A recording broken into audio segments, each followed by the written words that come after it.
A risada de Leonardo Torres ecoou pela sala de reuniões como um trovão. O CEO da Tecnomax Solutions balançava o documento em japonês no ar, seus olhos brilhando com malícia enquanto observava a mulher de uniforme azul que limpava silenciosamente os copos de café da mesa. O ar-condicionado gelado do 18º andar da Torre Zenda Associates cortava a pele como lâminas invisíveis, mas não era o frio que fazia Mariana Silva tremer enquanto limpava silenciosamente a mesa de reuniões de mogno importado. A sala estava repleta de executivos cujos relógios custavam mais do que ela ganhava em um ano inteiro. Ternos Armani, sapatos de couro italiano, gravatas de seda que brilhavam sobre as luzes LED do teto. O cheiro de perfumes caros misturava-se com o aroma do café colombiano especial que apenas os importantes tinham direito de beber. Leonardo Torres, o CEO de apenas 34 anos, balançava orgulhosamente um documento repleto de caracteres japoneses como se fosse um troféu conquistado em uma batalha empresarial sangrenta. "Olhem só isso, pessoal!" Leonardo gritou para os outros executivos. "Se essa funcionária conseguir traduzir este contrato russo, eu dou meu salário inteiro para ela." Erguendo os papéis no ar como um gladiador romano exibindo a cabeça de seu inimigo derrotado. "Acabou de chegar direto de Tóquio, 50 milhões de dólares em investimentos. Se alguém aqui conseguir traduzir isso, eu literalmente dou meu salário do mês." Sua voz ecoava pela sala com a arrogância de quem nunca havia enfrentado uma verdadeira adversidade na vida, protegido desde o nascimento pelo sobrenome que herdara e pela fortuna que jamais precisara construir com as próprias mãos. Os executivos explodiram em gargalhadas ensaiadas, o tipo de riso forçado que os subordinados oferecem a seus superiores, não por diversão, mas por pura necessidade de sobrevivência corporativa. Carlos Mendonça, o diretor financeiro de 45 anos, ria nervosamente enquanto ajustava a gravata, seus olhos traindo o desconforto que sentia com as frequentes humilhações que Leonardo infligia aos funcionários. Mas ele precisava daquele emprego. Tinha 3 filhos na universidade e uma hipoteca de R$ 800 mil para pagar. Foi então que os olhos de Leonardo se fixaram em Mariana Silva, a faxineira de 38 anos que esfregava metodicamente cada centímetro da mesa, seus movimentos precisos e silenciosos como os de alguém que aprendera a trabalhar sem incomodar os verdadeiros profissionais. Ela usava o uniforme azul marinho da empresa de limpeza, manchado pelo suor de 8 horas de trabalho árduo, seus cabelos presos em um coque simples que revelava o cansaço eterno estampado em seus olhos castanhos. "Espera aí, pessoal!" Leonardo interrompeu as gargalhadas, seus olhos brilhando com uma malícia que faria um tubarão sentir inveja. "Que tal darmos uma chance para nossa querida... Como é mesmo seu nome, querida?" Ele sabia exatamente qual era o nome dela. Mariana trabalhava ali há 2 anos, limpando aquela mesma sala todos os dias, mas Leonardo fingia não se lembrar como forma de estabelecer dominância, de deixar claro que ela era tão insignificante que nem merecia ocupar espaço em sua memória. Mariana parou de limpar e o encarou diretamente. Seus olhos não demonstravam medo, apenas uma resignação profunda misturada com algo que Leonardo não conseguia identificar completamente. Talvez fosse dignidade, talvez fosse desafio silencioso. "O senhor está falando sério?" Sua voz cortou o ar como uma espada afiada, surpreendendo a todos. Não havia submissão ali. Não havia o medo que Leonardo estava acostumado a ver nos olhos daqueles que humilhava. Era a voz de alguém que havia enfrentado tempestades muito mais piores do que um CEO mimado poderia imaginar.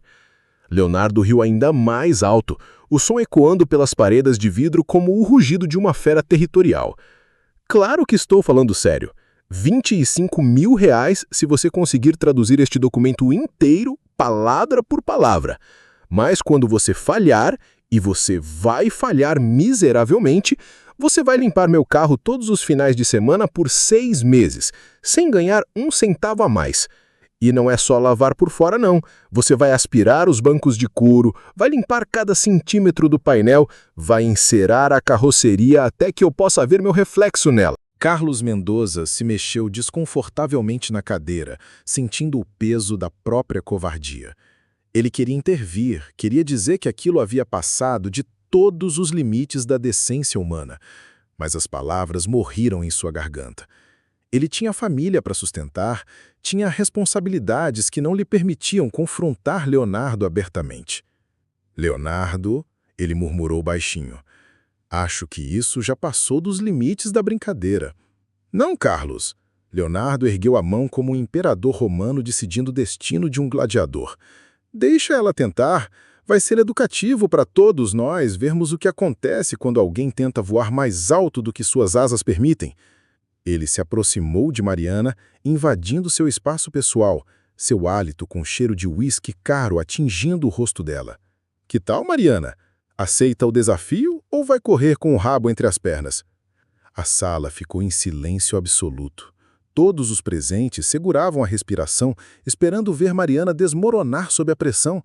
Alguns executivos já começavam a se sentir desconfortáveis com a crueldade da situação, mas ninguém tinha coragem de intervir. A cultura da empresa havia sido moldada pela personalidade tóxica de Leonardo. Quem questionasse sua autoridade era sumariamente demitido. Mariana largou o pano de limpeza na mesa com um movimento deliberado e estendeu a mão. Posso ver o documento? Não havia hesitação em sua voz. Não havia medo. Era a tranquilidade de alguém que sabia exatamente o que estava fazendo, mesmo que todos ao redor acreditassem que ela estava prestes a protagonizar o próprio fracasso. Leonardo entregou os papéis com um sorriso que poderia congelar o inferno, esperando saborear cada segundo da humilhação que estava prestes a se desenrolar. Ele já imaginava Mariana balbuciando desculpas, implorando para manter o emprego, prometendo nunca mais se meter onde não era chamada. Mariana segurou o documento com cuidado, como se estivesse manuseando algo sagrado, seus olhos percorrendo as primeiras linhas com uma concentração que surpreendeu a todos. E então, algo que ninguém naquela sala jamais se esqueceria, aconteceu. Mariana abriu a boca e começou a falar, sua voz clara e confiante cortando o silêncio como um raio em uma noite escura. Proposta de parceria comercial entre Torres e Associados e Corporação Yamamoto, de Tóquio, estabelecendo os termos e condições para a colaboração estratégica no mercado asiático brasileiro. O sorriso de Leonardo desapareceu como gelo sobre o sol escaldante. Seus olhos se arregalaram, a cor drenando do seu rosto como se alguém tivesse aberto uma torneira. Os outros executivos se inclinaram para a frente, suas bocas abertas em incredulidade total. O impossível estava acontecendo bem diante dos seus olhos e ninguém conseguia processar completamente o que estava presenciando. O silêncio na sala era tão denso que parecia sólido, como se o próprio ar tivesse se cristalizado ao redor das palavras que saíam da boca de Mariana. Cada sílaba em japonês perfeito era como um martelo batendo no caixão da arrogância de Leonardo, enterrando 6 pés abaixo da terra a imagem que ele havia construído de si mesmo como o homem mais inteligente da sala. Cláusula primeira. Mariana continuou, sua voz ganhando força e confiança a cada palavra. A corporação Yamamoto oferece investimento inicial de 50 milhões de ienes, o equivalente a aproximadamente 2 milhões de reais, para a expansão das operações brasileiras no mercado asiático, especificamente nos setores de consultoria empresarial e inteligência de mercado. Ela fez uma pausa, seus olhos encontrando os de Leonardo, que agora estava pálido como um fantasma. Interessante como o valor real é muito menor do que o senhor estava alardeando para seus subordinados, não é? Carlos Mendonça engoliu em seco, suas mãos tremendo imperceptivelmente enquanto ajustava os óculos. Ele havia trabalhado em fusões e aquisições por mais de 20 anos e sabia reconhecer quando o negócio tinha cheiro de podridão. O nervosismo no rosto de Leonardo estava confirmando suas piores suspeitas. Cláusula segunda. Mariana prosseguiu implacavelmente como um promotor apresentando evidências devastadoras em um tribunal. Em contrapartida ao investimento recebido, a empresa Torres e Associados se compromete a fornecer acesso privilegiado e irrestrito a dados confidenciais de clientes nacionais, incluindo informações fiscais detalhadas, estratégias comerciais proprietárias e dados de concorrentes obtidos através de contratos de consultoria. Ela levantou os olhos do documento, encarando cada executivo na sala. Em outras palavras, vocês estariam vendendo os segredos de seus próprios clientes para uma empresa estrangeira. O ar na sala ficou pesado como chumbo derretido. Carlos sentiu o suor escorrer por sua testa, manchando a camisa social italiana que custava 2 salários mínimos. Ele olhou para Leonardo, procurando por algum sinal de que aquilo era um mal-entendido, mas encontrou apenas o pânico crescente nos olhos do jovem CEO. Cláusula terceira. Mariana continuou implacavelmente como um promotor apresentando evidências devastadoras em um tribunal. Em contrapartida ao investimento recebido, a empresa Torres e Associados se compromete a influenciar decisões governamentais através de lobbying não declarado aos órgãos de controle, utilizando os contatos políticos estabelecidos da empresa para favorecer interesses japoneses em licitações públicas, especialmente nos setores de infraestrutura e tecnologia. Ela fez uma pausa dramática. Isso, senhores, é o que chamamos de crime contra a administração pública, previsto no Código Penal brasileiro com pena de 2 a 5 anos de prisão. Leonardo havia empalidecido completamente, suas mãos tremendo visivelmente enquanto tentava processar a magnitude da catástrofe que se desendovrava diante dos seus olhos. Aquela cláusula não era apenas antiética, era altamente ilegal e poderia não apenas destruir sua carreira, mas também mandá-lo para a prisão por anos. Ele tentou interromper, mas sua voz saiu como um sussurro estrangulado. Para, por favor. Mas Mariana não parou. Como uma máquina de guerra implacável, ela continuou a demolir sistematicamente qualquer esperança que Leonardo pudesse ter de sair daquela situação ileso. Cláusula quinta.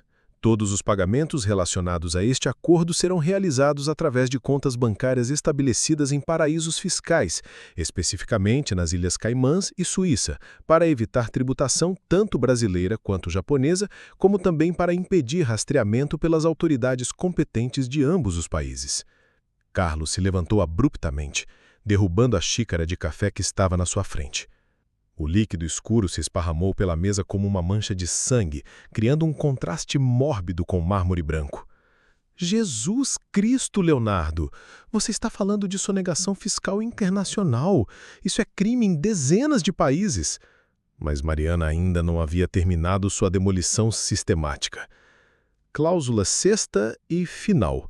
Continuou sua voz agora carregada de uma autoridade que fazia todos na sala se sentirem como crianças sendo repreendidas por uma professora severa.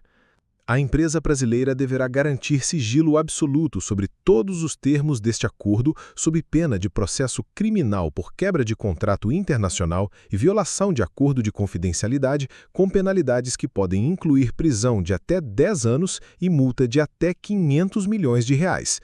O silêncio que se seguiu era ensurdecedor. Leonardo estava visualmente desesperado, suando profusamente através de sua camisa de seda que agora grudava em seu corpo como uma segunda pele. Suas mãos tremiam incontrolavelmente enquanto ele tentava processar a magnitude do buraco que havia cavado para si mesmo. Mariana dobrou o documento com cuidado, como se estivesse embrulhando um presente caro, e o devolveu para Leonardo. "Pronto, Sr. Torres", ela disse com um sorriso que não chegava aos olhos. "Traduzi tudo, palavra por palavra, vírgula por vírgula. Agora, sobre aqueles 25 mil reais que o senhor prometeu." Ela fez uma pausa, deixando o peso de suas palavras pairar no ar como fumaça tóxica. "Prefere pagar em dinheiro ou transferência bancária?" Leonardo ficou paralisado por longos segundos, ainda processando a catástrofe nuclear que acabara de explodir em sua face. Quando finalmente conseguiu falar, sua voz saiu como um sussurro rouco. Onde você aprendeu japonês?" Mariana voltou a pegar o pano de limpeza, voltando ao seu trabalho como se nada tivesse acontecido. "O senhor não perguntou onde eu aprendi, Sr. Torres. O senhor perguntou se eu conseguia traduzir. E eu traduzi." Ela começou a limpar a mesa novamente, removendo as manchas de café que Carlos havia derrubado. "Quanto aos 25 mil reais, estarei esperando a transferência até o final do expediente de hoje." Carlos se aproximou de Leonardo, agarrando-o pelo braço com uma força que deixou marcas. "Leonardo, precisamos conversar. Agora. Imediatamente." Sua voz trêmula traía o pânico que sentia ao perceber que havia sido involuntariamente envolvido em um esquema criminoso que poderia destruir sua carreira e sua família. Não, Leonardo disse, ainda olhando para Mariana com uma mistura de horror e fascínio mórbido. Primeiro eu preciso saber quem você é. Quem você realmente é. Ele se aproximou dela novamente, mas desta vez não havia arrogância em seus movimentos, apenas um medo profundo e primitivo de alguém que acabara de descobrir que havia subestimado completamente seu oponente. A transformação na dinâmica da sala era palpável.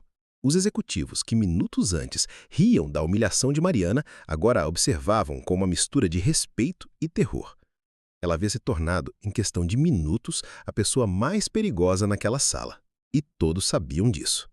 Mariana suspirou profundamente, um som carregado de anos de dor reprimida, de sonhos destroçados e de uma força interior que havia sido forjada nas chamas da adversidade mais brutal.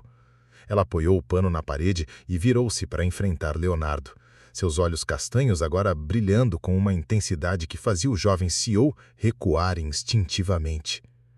"Meu nome é Mariana Silva", ela começou, sua voz cortando o silêncio como uma lâmina afiada. "Trabalho aqui há exatos 2 anos, 3 meses e 15 dias como funcionária terceirizada da empresa de limpeza Silva e Cia. Acordo todos os dias às 4h30 da manhã, não porque quero, mas porque preciso. Tomo banho gelado porque não há água quente no meu apartamento de 2 cômodos na cidade Tiradentes. Faço um café ralo com pão amanhecido que compro na promoção do mercado porque é o que meu orçamento permite." Ela fez uma pausa, deixando que cada palavra penetrasse profundamente na consciência dos homens que a observavam. "Pego 3 conduções para chegar aqui às 6 da manhã. Primeiro o ônibus lotado, que demora 40 minutos para passar. Depois o metrô, onde sou empurrada como gado. E, finalmente, outro ônibus que me deixa a 6 quadras daqui. Caminho essas 6 quadras todos os dias, chuva ou sol, porque não tenho dinheiro para pegar outro transporte." Leonardo sentiu algo se contorcer em seu estômago. Talvez fosse culpa, talvez fosse apenas o desconforto de ser forçado a enxergar uma realidade que ele sempre havia ignorado convenientemente. "Limpo 15 andares deste prédio", Mariana continuou, sua voz ganhando força a cada palavra. "Não são apenas 15 andares, são 15 universos diferentes de humilhação. No 5º andar, o gerente de marketing me faz limpar o banheiro 3 vezes porque diz que não ficou cheiroso o suficiente. No 12º andar, a secretária da diretoria me obriga a limpar debaixo de sua mesa enquanto ela está sentada, porque faxineira tem que saber seu lugar." Carlos engoliu em seco, lembrando-se das vezes em que havia visto funcionários da limpeza trabalhando e simplesmente havia ignorado sua existência, como se fossem parte da decoração. "Volto para casa às 18 horas, se tiver sorte." Mariana prosseguiu, cada palavra carregada de uma dignidade que nenhum dos presentes havia esperado encontrar.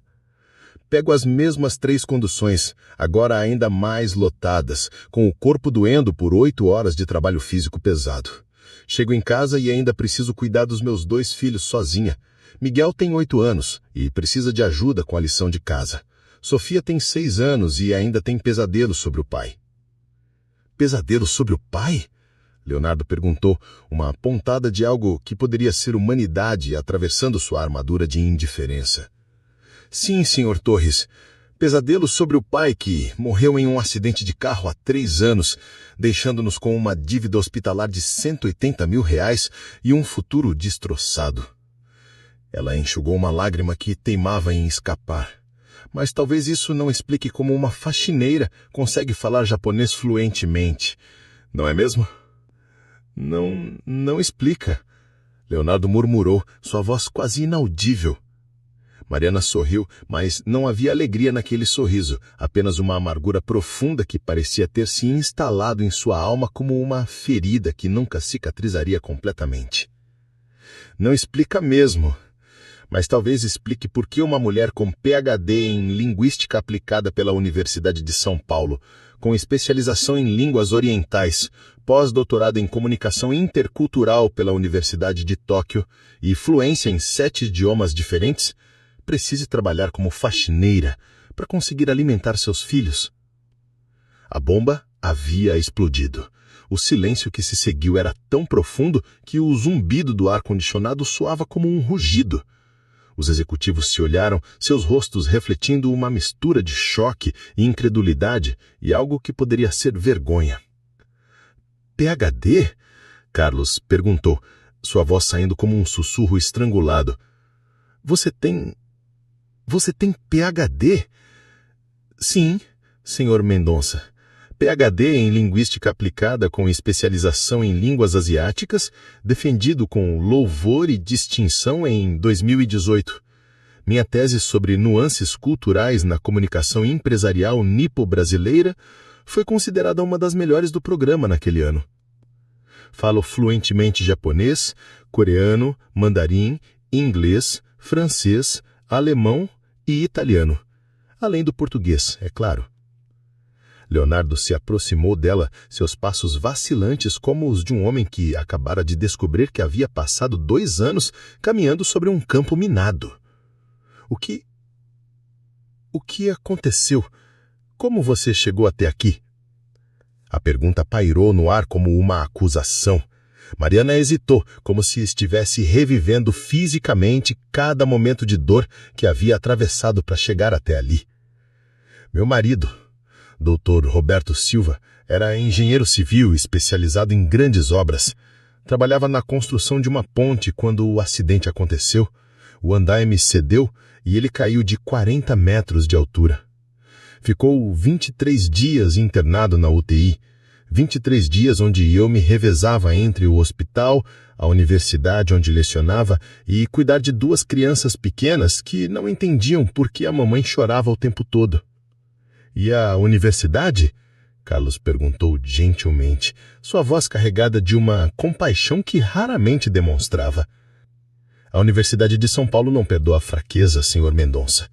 Eu era professora titular do Departamento de Linguística, ganhava R$12.000 por mês, tinha um futuro brilhante pela frente. Mas quando Roberto morreu, eu entrei numa depressão tão grande que...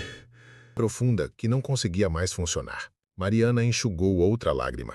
Faltei às aulas por 2 semanas seguidas. Não conseguia mais preparar as aulas, não conseguia mais orientar os alunos, não conseguia mais viver. Como conseguiu sair da depressão? Leonardo perguntou. E pela primeira vez sua voz soava genuinamente interessada, não apenas curiosa. Não consegui. Não completamente. A coordenação do departamento me sugeriu um afastamento médico que se transformou em demissão por justa causa quando não consegui voltar no prazo estipulado. Perdi o emprego, perdi o plano de saúde, perdi a casa que estávamos pagando. Em 6 meses, passei de professora universitária respeitada para uma mulher desesperada com 2 filhos pequenos e uma dívida impagável. Leonardo se sentou pesadamente em sua cadeira, finalmente começando a compreender a magnitude da jornada que havia levado Mariana até aquela sala de reuniões. Como chegou até aqui? Como conseguiu este emprego? Depois de 2 anos tentando me reerguer, procurei emprego em dezenas de escolas particulares, universidades privadas, institutos de idiomas, enviei mais de 200 currículos, fiz 47 entrevistas. Sabe qual foi a resposta mais comum? Mariana sorriu amargamente. Que eu era super qualificada para as vagas disponíveis, que eu iria embora assim que encontrasse algo melhor, que uma mulher com PhD não seria uma boa opção para cargos de professora de idiomas. Isso é absurdo. Carlos exclamou, sua indignação sendo genuína. É a realidade, senhor Mendoza. O mercado de trabalho brasileiro é cruel com quem sai da linha. Eu tinha um buraco de 2 anos no meu currículo, 2 filhos pequenos e uma reputação manchada pela depressão. Ninguém queria me contratar. Mariana pegou o pano novamente, como se precisasse manter as mãos ocupadas para continuar falando. Quando finalmente encontrei este emprego através de uma agência de terceirização, foi como um milagre. R$1.200 por mês, sem direitos trabalhistas, sem plano de saúde, mas pelo menos era alguma coisa. Por que não contou sobre sua formação quando foi contratada? Leonardo perguntou, e pela primeira vez sua voz não tinha tom de acusação ou zombaria. Porque aprendi da pior forma possível que ser super qualificada para o emprego é o motivo de rejeição automática, não de contratação. As pessoas têm medo de que você vá embora quando encontrar algo melhor ou que você se ache superior aos outros funcionários. Mariana olhou diretamente nos olhos de Leonardo. E porque aprendi que, no Brasil, uma mulher negra com PhD ainda é vista como uma ameaça, não como uma oportunidade. A declaração caiu como uma bomba sobre a sala. Leonardo sentiu o peso de suas próprias palavras e ações dos últimos 2 anos pressionando sobre seus ombros como uma montanha de culpa. Você ficava ouvindo nossas reuniões? Eu estava trabalhando, Sr. Torres. Limpando, organizando, sendo invisível como vocês preferem que eu seja. Vocês que falavam na minha presença como se eu fosse um móvel, incapaz de entender ao processar as informações que discutiam. Nos últimos 2 anos, aprendi mais sobre o mundo corporativo brasileiro do que em toda a minha vida acadêmica. Aprendi como vocês realmente pensam quando acham que ninguém está ouvindo. O desconforto na sala estava se tornando palpável. Leonardo sabia que estava prestes a ouvir coisas que preferiria não saber. Que tipo de coisas você aprendeu? Ele perguntou, claramente nervoso. Mariana o encarou com uma intensidade que fez Leonardo se encolher em sua cadeira. Aprendi que vocês fazem muitas coisas que não deveriam fazer, como aquele contrato que acabou de traduzir, por exemplo. Mas aprendi também sobre os outros contratos, as outras reuniões, as outras decisões que vocês tomam achando que ninguém está prestando atenção. Que outras decisões? Leonardo perguntou com voz trêmula. Aprendi sobre o esquema de notas fiscais falsas que vocês usam para deduzir impostos. Aprendi sobre os pagamentos em dinheiro vivo que vocês fazem para fiscais da Receita Federal. Aprendi sobre as contas em paraísos fiscais que vocês mantêm para esconder lucros. Mariana fez uma pausa, deixando cada palavra penetrar profundamente na consciência de Leonardo. Aprendi sobre o assédio sexual que vocês praticam contra as funcionárias jovens, prometendo promoções em troca de favores. Aprendi sobre as demissões ilegais que vocês fazem para evitar pagar direitos trabalhistas. Leonardo havia ficado branco como papel. Você não pode provar nada disso. Não preciso provar, Sr. Torres. Preciso apenas contar para as autoridades competentes o que eu vi. E eu tenho memória eidética. Consigo reproduzir conversas inteiras, palavra por palavra, com precisão fotográfica. Mariana sorriu, e dessa vez havia algo quase predatório naquela expressão. Eu tenho uma memória que foi treinada para guardar informações complexas em 7 idiomas. Vocês acham que eu esqueceria detalhes sobre fraudes fiscais em português? Leonardo se levantou cambaleando, como um homem que acabara de descobrir que havia passado 2 anos dançando à beira de um precipício. O que você quer? Dinheiro? Mais dinheiro? Quero meus 25 mil reais, conforme prometido. Mas também quero algo mais. Mariana caminhou até a janela, observando a vista panorâmica da cidade que se estendia lá embaixo. Quero dignidade. Quero respeito. Quero que vocês entendam que inteligência e valor humano não se medem pelo uniforme que alguém usa ou pelo salário que recebe. Carlos se aproximou, sua voz carregada de uma urgência desesperada. Mariana, podemos resolver isso civilizadamente. Podemos oferecer uma posição melhor na empresa. Consultoria internacional, talvez, com um salário condizente com sua formação. Agora vocês se lembram da minha formação. Mariana riu, mas não havia humor algum no som. 2 anos. 2 anos eu limpei esta mesa todos os dias, ouvi vocês falarem de negócios que eu entendia melhor do que qualquer um aqui, e vocês me trataram como se eu fosse invisível, como se eu fosse menos do que humana. Nós não sabíamos, Leonardo murmurou, sua arrogância completamente desaparecida.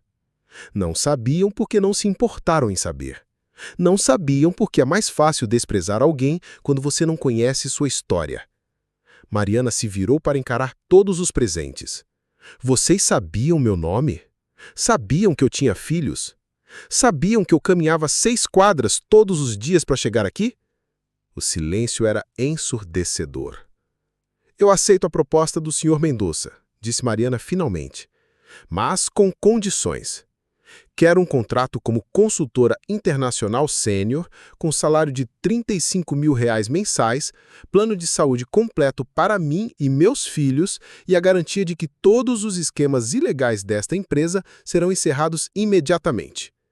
E se recusarmos? Leonardo perguntou, embora já soubesse a resposta.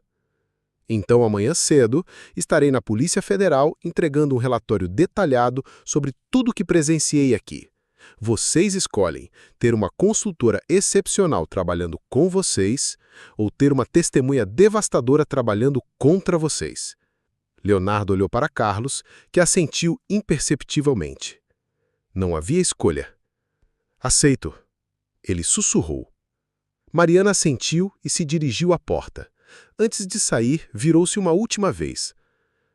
Ah, e senhores, a partir de segunda-feira, quando eu voltar como consultora, gostaria que vocês se lembrassem desta conversa toda vez que virem uma pessoa trabalhando na limpeza, na segurança, na cozinha, porque vocês nunca sabem quem realmente está observando. A porta se fechou atrás dela com um clique suave que soou como um trovão nos ouvidos dos homens que ficaram para trás. Esta história nos ensina algo fundamental sobre não julgar as pessoas pela aparência ou pela posição que ocupam. Mariana não era apenas uma faxineira. Ela era uma mulher brilhante, uma sobrevivente, uma força da natureza, que havia sido subestimada por muito tempo. Quantas Marianas existem ao nosso redor? Quantas pessoas excepcionais estão sendo ignoradas, desprezadas ou subestimadas simplesmente porque não as vemos além dos seus uniformes de trabalho? Se esta história tocou seu coração, se ela fez você repensar como trata as pessoas ao seu redor, então você precisa se inscrever neste canal. Aqui, toda semana, trazemos histórias reais que desafiam preconceitos, que mostram a força do espírito humano e que nos lembram que todo ser humano merece dignidade e respeito. Não se trata apenas de entretenimento, se trata de transformação. Cada história que compartilhamos aqui tem o poder de mudar sua perspectiva sobre o mundo, de torná-lo uma pessoa mais empática, mais consciente, mais humana. Inscreva-se agora e ative o sininho das notificações, porque histórias como a de Mariana precisam ser contadas, precisam ser ouvidas, precisam inspirar mais pessoas a enxergar além das aparências e a tratar todos ao seu redor com respeito que merecem. Seu like e sua inscrição não são apenas números para nós. São a prova de que você acredita que cada pessoa tem valor, independentemente de sua posição social. Juntos podemos criar um mundo onde ninguém mais seja invisível. Inscreva-se agora e faça parte dessa mudança, porque a próxima história pode ser sobre alguém que você conhece, ou até mesmo sobre você.